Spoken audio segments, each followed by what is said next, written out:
क्यों आई यहाँ? चली जाए यहाँ से, जिंदा नहीं बचेगी। क्यों आई यहाँ?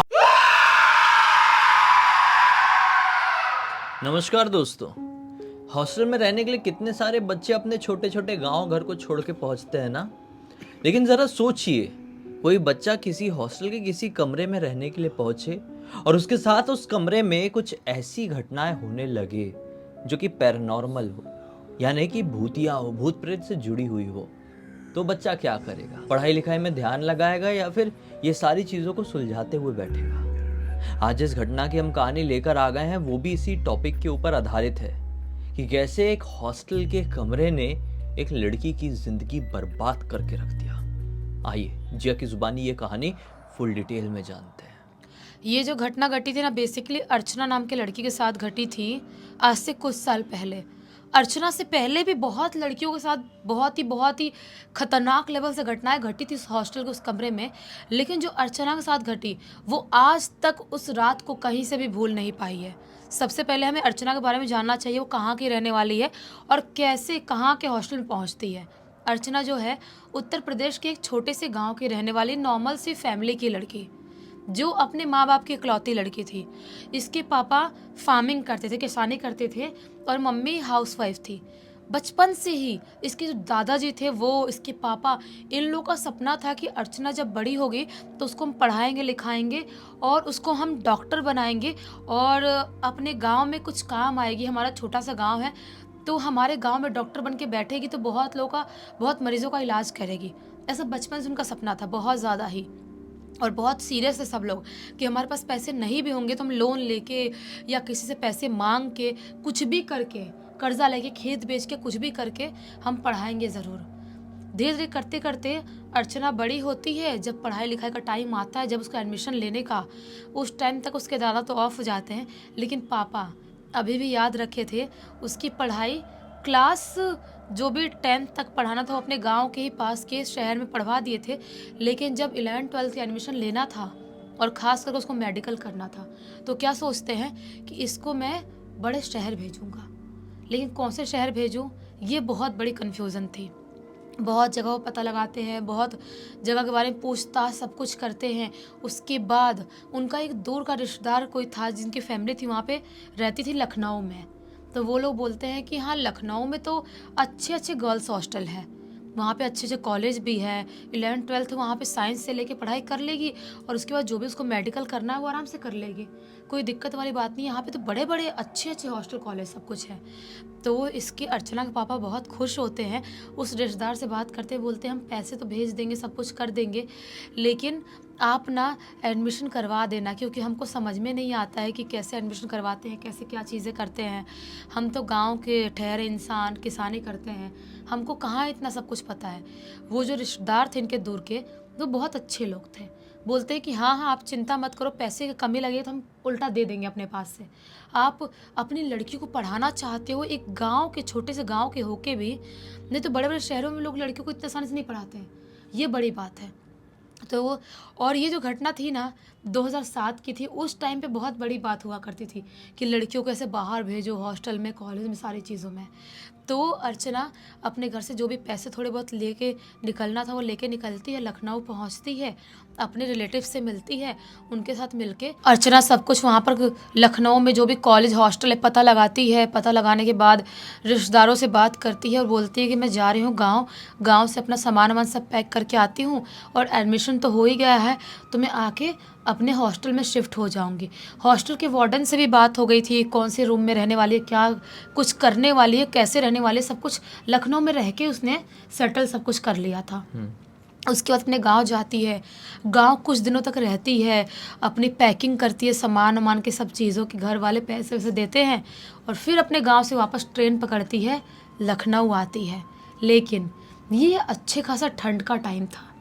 ठंड का टाइम होने की वजह से ये क्या करती है, लखनऊ स्टेशन जो पहुंचती है ना, काफ़ी टाइम हो जाता है पहुंचते पहुंचते, काफ़ी टाइम, यानी कि मतलब रात के 8:30-9 बजे का टाइम हो जाता है और उस टाइम तक बिल्कुल सुनसान, अंधेरा, कोहरा वोहरा भी अच्छा खासा छा गया था, ठंड भी अच्छी खासी पड़ रही थी। तो वो सोचती है कि मैं उस रिलेटिव के घर जाऊं, फ़ोन उन तो उस टाइम पे इतने हुआ नहीं करते थे कि सबके पास ही फ़ोन रहेंगे एकदम।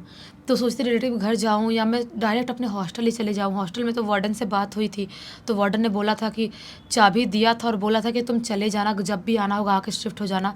तो एक काम करती हूँ, हॉस्टल ही चले जाती हूँ। ये अपना लखनऊ स्टेशन से अपना जो भी बैग वैग था वो लेके आती है, जो भी साधन से उसको हॉस्टल पहुंचना था वो साधन से हॉस्टल पहुंचती है, और उसके बाद हॉस्टल के बाहर से अंदर एंटर करती है। अच्छा खासा रात होने की वजह से जो भी बच्चे होंगे, बच्चियाँ होंगी, जो वहाँ पे गर्ल्स हॉस्टल था, सारे बच्चे अपना खा पी के अपने अपने कमरे में सोने वोने चली गई हैं और अच्छा खासा सुनसान हो गया है। अंदर एंटर करी है, पूरा कॉरिडोर वाला एरिया भी एकदम सुनसान वीरान दिखाई दे रहा है। धीरे धीरे करते करते अपने फर्स्ट फ्लोर पे चढ़ती है। फर्स्ट फ्लोर पे इसका कमरा था। फर्स्ट फ्लोर पे चढ़ती है और वहाँ पर अपने कमरे के बाहर जाती है और अपना दरवाज़ा नॉक करती है। दरवाज़ा नॉक करती सोचती है कोई लड़की होगी, अगर बाई चांस रह रही होगी मेरे से पहले तो दरवाज़ा ज़रूर खोलेगी। नॉक करती है 1-2 बार, 4-5 बार नॉक करती, सोचती है अब मैं खोलूँगी ही, अब चाबी लगा के दरवाज़ा खोलने ही वाली होती है कि अचानक से एक लड़की दरवाज़ा खोलती है, एकदम नींद में अच्छी खासी सोई हुई सी। ये सोचती है कमाल की बात है, शहर में भी लोग इतनी जल्दी सो जाते हैं, हम तो गांव में सो ही जाते हैं। लेकिन वो बोलती है कि माफ़ करना, आपको परेशान किया, मेरा नाम अर्चना है और मैं ना यहाँ पर इस कमरे में नई हूँ, इस हॉस्टल में नई हूँ। तो वो लड़की बोलती है हाँ हाँ ठीक है, सुबह बात करेंगे, आजा सो जा। वो अपना सोने चली जाती है और एक बेड खाली था, उस बेड पे अपना थोड़ा बहुत सामान निकालती है, रखती है अर्चना, और जो भी खाने की चीज़ें रेडीमेड घर से लेके आई थी, बनी हुई चीज़ें, थोड़ी बहुत लिट्टी उट्टी रखी थी और पराठे रखी थी जो ख़राब नहीं हुए थे, वो चीज़ें निकाल के खा लेती है और उसके बाद अपना बैग वैग साइड में रख देती है, सुबह सब सेट करूँगी, और आराम से सो जाती है। सो गई आराम से, पूरी रात इतनी थकान थी, आराम से निकल गई। सुबह सुबह का टाइम होता है, 1-2 लड़कियां जो उसके कमरे में थी, 2 लड़कियां थी, वो उसको उठाती हैं कि चलो चलो खाना नाश्ता ख़त्म हो जाएगा अपने हॉस्टल का, जल्दी चलो उठो। ये फटाफट उठती है, ब्रश करती है और बिना नहाए नाश्ता करने जाती है। नाश्ता वास्ते करती है, उसके बाद उन लड़कियों से भी इंट्रोडक्शन होता है, नाम हम बताती है। वो दोनों लड़कियाँ इससे थोड़ी सी पहले से यहाँ पर रह रही थी, कुछ दिन पहले से यहाँ पे आकर रह रही थी, क्योंकि इसलिए उनको सब कुछ पता था कितने बजे क्या नाश्ता टाइम होता है, क्या सब कुछ होता है। इसको अच्छे से गाइड करके ले आती हैं। ये लोग ब्रेकफास्ट करते हैं और वापस से अपने कमरे में आते हैं, नहाते वाते हैं, नहा वा के अपने कॉलेज जाते हैं। कॉलेज गए, पहला दिन कॉलेज अर्चना का है, बहुत अच्छा खासा निकलता है। सब कुछ करते करते लगभग 2 दिन इसके इतने अच्छे से निकल जाते हैं जैसे पता ही नहीं चलता, उसको घर की भी याद नहीं आती है। इतने अच्छे से नई सबसे दोस्ती हो रही है, लड़कियों से बातचीत हो रही है, उसको अच्छा लग रहा है बड़े शहर में आके, कॉलेज जाके, हॉस्टल में रह के एक अलग सी ज़िंदगी महसूस कर रही है। ये अब आता है तीसरे दिन की रात आती है। तीसरे दिन की रात आज अच्छी खासी ठंड हो रही थी। ये अपने कमरे में थोड़ी सी रोशनी करके पढ़ाई कर रही थी और वो दोनों लड़कियां सो गई थी। अच्छी खासी ठंड होने की वजह से हवा चल रही थी और हवा चलने की वजह से दरवाजे से चुर चुर चुर करके आवाज़ सुनाई दे रही थी, और बाहर विंडो भी, जैसे दूसरे कमरों के विंडो भी ठाक ठाक ठाक खुल रहे बंद हो रहे, खुल रहे बंद हो रहे, ऐसी आवाज़ सुनाई दे रही है। ये सोच रही थी ये हॉस्टल अजीब तो है थोड़ा। मैं बताती हूँ हॉस्टल कैसा है। वो जो हॉस्टल था ना, इसको भी बाद में पता चलता है, पुराने ज़माने में, पुराने टाइम में अंग्रेज़ लोगों का ना थोड़ा सा वो ऑफिस टाइप या महल टाइप का कुछ बनाया था अंग्रेज़ों ने, और वो जब अंग्रेज़ छोड़ के गए उसके बाद से इसको गर्ल्स हॉस्टल बना दिया गया, और उसके बाद से यहाँ पर बच्चे पढ़ाई करने लगे, रहने लगे, और कुछ सालों से वो हॉस्टल अच्छा खासा चल रहा था। लेकिन जो उसका पूरा बनावट, जो भी चीज़ें थी उसकी, वो सब कुछ बहुत डिफरेंट थी, जैसे कि पुराने दरवाजे, पुरानी खिड़कियाँ। मतलब उसको कॉलोनियल स्टाइल कहा जाता है, वो हाँ। अंग्रेज़ों के ज़माने का, उन लोग अपने डिज़ाइन से बनाते थे ऐसी चीज़ें। हाँ, तो वो जो आवाज़ भी करती थी ना, वो अजीब सी वियर्ड सी आवाज़ करती थी, जो भी चीज़ है। तो वो सोचती है यार बहुत डिस्टर्ब हो रहा है, अजीब सा कुछ भयानक सा डर सा लग रहा है, अब मैं नहीं पढ़ूंगी। अपना जो भी रोशनी करके वो पढ़ाई कर रही थी, एक छोटा सा बोलते ना टॉर्च टाइप का कुछ रहता था ऐसा, जो जला के रख के पढ़ाई कर रही थी, वो अपना बंद करती है और बंद करके सोने चली जाती है। आधी रात का टाइम होता है। आधी रात के टाइम में अचानक से ये सो रही, आँख बंद है, अचानक से दरवाजे से आवाज़ आती है और दरवाज़ा अपने आप खुल जाता है। जैसे दरवाज़ा खुलता है इसकी आँख खुल जाती है क्योंकि ये आवाज़ बहुत डिस्टर्बिंग आवाज़ थी। और जैसे उसकी आँख खुलती है, अचानक से इसकी नज़र दरवाजे की तरफ ही जाती है और दरवाजे के जस्ट बाहर वो एक ऐसी लड़की को देखती है जिसे देख के मानो इसकी चीख निकलने ही वाली थी, लेकिन कैसे कैसे इसने कंट्रोल करी। वो जो लड़की थी ना, वो लड़की ने अजीबोगरीब टाइप से थोड़े पुराने ज़माने का सूट पहनी हुई है, इंडियन सूट। उसके कपड़े फटे हुए हैं, बाल उजड़े हुए हैं और उसका चेहरा बिल्कुल ऐसा ब्लैंक दिखाई दे रहा है और उसकी आँख अलग ही सफ़ेद तरह से चमक रही है, ट्यूबलाइट जैसे। तो उस लड़की को देख के चीखने ही वाली होती है अपनी अर्चना। उससे पहले वो लड़की अजीब से चिल्लाती हुई आवाज़ में बोलती है, क्यों आई यहाँ? चली जा यहाँ से, जिंदा नहीं बचेगी। क्यों आई यहाँ? ऐसा बोलती है। जैसे ही वो लड़की ऐसा बोलती है, जोर से चीखती है और जैसे चीखती है अर्चना, वो लड़की ऐसे चुटकी में इसकी आंखों के सामने से गायब हो जाती है। और जैसे ही वो आंखों के सामने से गायब होती है, दूसरी जो 2 लड़कियां सो रही थी इसके बाजू में बेड पे, वो उठती हैं और उठ के बोलती है, अर्चना क्या हुआ, क्या हुआ, तू चिल्ला क्यों रही है और दरवाज़ा क्यों खुला है? दरवाज़ा क्यों खोला तूने? इतने रात में वार्डन सुनाएंगे, रात में दरवाज़ा नहीं खोलते, यहाँ पर बंद रखना होता है, बहुत हादसा हो जाते हैं, सब खोल के नहीं छोड़ते। अर्चना बोलती है, शांत हो जाओ, मैंने दरवाज़ा नहीं खोली हूँ। वो दरवाज़ा पता नहीं कैसे अपने आप खुल गया, पता नहीं क्या हुआ। एक अजीब सी लड़की थी जो बहुत ही खौफनाक तरह से मुझे यहाँ से भगाने की कोशिश कर रही थी। कुछ बहुत अजीब था। लड़कियाँ बोलती हैं, तूने कोई बुरा सपना देखा होगा, इतना मत सोच, एक काम कर तो सो जा। अर्चना को बोल तो देती है लड़कियाँ, लेकिन इसको नींद तो आ नहीं रही है। कैसे कैसे करते करते पूरी रात जागते जागते 4-5 बजे करीब नींद आई होगी। 2-3 घंटे सोती है, वापस से उसकी आँख खुलती है तो खाना वाना खाने के लिए अपने मेस में जाती है, जहाँ पे नाश्ता वास्ता बना हुआ था। वहाँ जाती एकदम अजीब सी घबराई हुई सी टेंशन में बैठी हुई थी। 1-2 सीनियर लड़कियों से भी इसकी दोस्ती थोड़ी बहुत हो गई थी। उन लड़कियों से बोलती हैं लड़कियाँ आके इसके पास कि क्या हुआ अर्चना, तो इतनी उदास क्यों है, तुझे कोई दिक्कत हो गई है क्या? अर्चना बोलती है, यार मैं बोलूँगी तुम लोग विश्वास नहीं करोगे। लड़कियाँ बोलती है, बता तो सही। अर्चना बोलती है कि यार मैंने रात में ऐसा ऐसा कुछ महसूस किया, कुछ बहुत बुरा महसूस किया। लड़कियां बोलती है, तो तू कौन से कमरे में रहती है? ये अपने कमरे नंबर बताती है, कमरा नंबर 14। वो बोलते हैं लड़कियां कि तू उस कमरे में क्यों रहती है भाई? एक लड़की बोलती है, उस कमरे में मैं भी रहने गई थी, सिर्फ 1 दिन रही थी, 1 रात। 1 रात के अलावा उस कमरे में कोई गुजार नहीं सकता। और तेरे साथ कौन कौन रह रहा है? अर्चना बोलती है हाथ दिखा के आगे कि वो दोनों लड़कियां भी रहती हैं। वो सीनियर लड़कियां बोलती है, जल्द से जल्द तू कमरा खाली कर दे, वो सही नहीं है, वो बहुत ही बुरी तरह से भूतिया है। अर्चना बोलती है, क्या भूतिया? भूत यहाँ पर भी होते हैं क्या? गाँव में तो होते, मुझे पता है, मुझे डर लगता है, यहाँ पर भी भूत होते हैं? लड़कियाँ बोलती है, भूत कहाँ नहीं होते हैं, भूत कहीं पर भी हो सकते हैं। और वो जो कमरा है ना, उस कमरे में आज से काफ़ी साल पहले एक लड़की के साथ कुछ गलत हुआ था। गलत करके उस कमरे में उसको ख़त्म करके फेंक दिया गया था, जिसके बाद से उस लड़की की तड़पती हुई आत्मा भटकती है, और ख़ास करके उस कमरे में, क्योंकि आखिरी सांस उस लड़की ने उस कमरे में ली थी। और तब से किसी की भी हिम्मत नहीं होती इस कमरे में रहने की। हमारे किसी भी सीनियर से पूछ ले, तुझे सब कुछ वही बताएंगे जो हमने बताए हैं।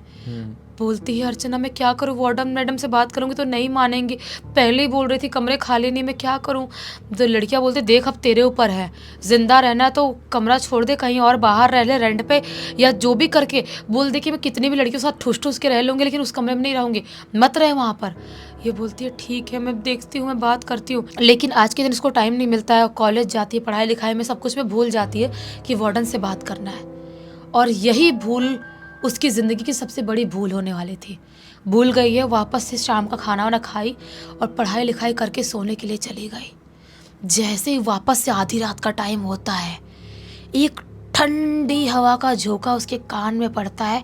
वो गहरी नींद में सो रही है और वापस से दरवाज़ा खुलने की आवाज़ सुनाई देती है, चू ऐसे करके दरवाज़ा खुला है। और जैसे ही अभी अपना वो आँख खोलती है, उसके यहाँ पर मुंह के सामने वही खौफनाक से दिखने वाली लड़की ऐसे लटकी हुई सी पड़ी है और चिल्लाते हुए बोलती है, तू गई नहीं यहाँ से, चली जा यहाँ से, वरना जिंदा नहीं बचेगी। और जोर से चीखती है। जैसी ज़ोर से चीखती है, अर्चना भी ज़ोर से चीखती है और अजीब सा उठ के भागने की कोशिश करती है। भागने की कोशिश करते दरवाजे तक पहुंचती है, धड़ाम से गिर के बेहोश। जैसे ही गिरती है, धड़ाम से गिरने की आवाज़ सुनाई देती है दूसरी लड़कियों को।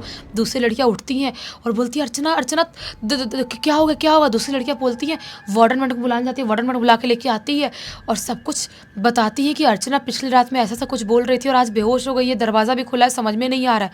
वार्डन मैडम बोलती है ठीक है, इसको होश में लाने की कोशिश करते हैं। लेकिन पूरी रात अर्चना होश में नहीं आती है। सुबह का टाइम होता है, डॉक्टर को बुलाते हैं और जो वार्डन मैडम थी एक बाबा टाइप की किसी को बुलाती है, कोई झाड़ फूँक करने वाले को। तब जाके अर्चना होश में आती है और जैसे ही होश में आती है चीखते चिल्लाते हुए बोलती है मैं बहुत अंधेरे में थी, वो लड़की मुझे मारने की कोशिश कर रही थी, वो मुझे अजीब सा खा जाती चबा जाती, बहुत अजीब सी लड़की थी, मुझे बचा लो, मुझे यहाँ नहीं रहना, मुझे मेरे गाँव भेज दो, मुझे यहाँ नहीं रहना। वार्डन मैडम बोलती बेटा कुछ नहीं होगा, बाबा जी आए झाड़ फूँक कर रहे हैं ना, कुछ नहीं होगा, टेंशन मत ले तू। ऐसा होता है, झाड़ फूँक करते हैं, ट्रीटमेंट करवाया जाता है, उसके बाद जाके वार्डन मैडम भी सीरियस इस बात को लेती है और तीनों की तीनों लड़कियों को वो जो रूम था ना, रूम से खाली करवा के कहीं कहीं और दूसरी लड़कियों के साथ शिफ्ट करवा देती है। लेकिन वो जो रात थी ना अर्चना के लिए इतनी खौफनाक थी कि वो आज तक नहीं भूल सकती और आज भी उस कमरे से वैसे ही चीखने के चिल्लाने की आवाज़ सुनाई देती है। और आज उस कमरे पे ताला लगा हुआ है, किसी की रहने की हिम्मत नहीं होती कि कोई एक रात भी उस कमरे में गुजार ले ताला खोल के या तोड़ के। वो जो घटना घटी थी भले ही 2007 में घटी थी, लेकिन अभी भी अर्चना कई बार अपने दूसरे दोस्तों से पता लगाने की कोशिश करती है, जो उसके आसपास के लोग पढ़ाई वढ़ाई करते हैं, तो उससे पता चलता है कि आज भी वो हॉस्टल कमरा बंद है और उस चुड़ैल की आत्मा अभी भी वहीं पर भटक रही है। तो मतलब 2007 में घटना घटी थी और अभी 20 साल होते हैं और बंद है वो। 18 साल हो गए मतलब, अभी तक वहाँ पे भूत का साया निकला नहीं है। बताओ इस घटना की जानकारी किसके थ्रू मिली? इस पूरी घटना की जानकारी जो अपनी ये अर्चना है उसकी ही बेटी नंदिनी ने लिख के भेजा है।